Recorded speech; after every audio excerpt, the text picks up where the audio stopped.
सजनवा हो यसो हम जरूर कोसिया भरब करब छठी के पूजनवा हो यसो हम जरूर हलवा ले आई हा सजनवा हो जाके गाजीपुर हलवा ले आई हा सजनवा हो जाके गाजीपुर।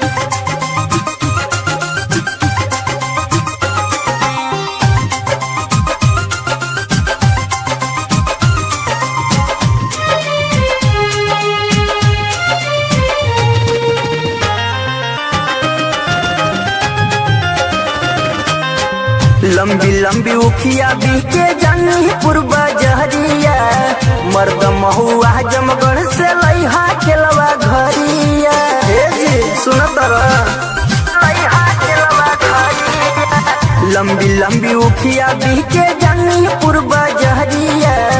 मर्द महुआ जमगढ़ से लइहा केलवा घरिया सेवा नरियलवा हंस राजपुर बीकेला हो घुआ दुल्लापुर सेवा नरियलवा हंस राजपुर बीकेला हो घुआ दुल्लापुर हलवा ले आई हा सजनवा हो जाके गाजीपुर हलवा ले आई हा सजनवा हो जाके गाजीपुर।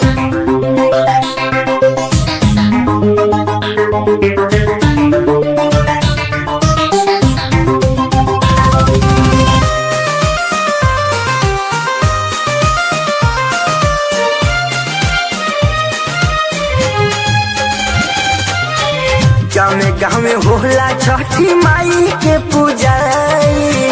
अरे चंचल कृपा माई के हो जाई अरे चंचल कृपा माई के हो जाई गाँव में होला छठी माई के पूजाई अरे चंचल कृपा माई के हो जाई डीएम कमलेश दौरा घाटे तू ले जइहा हो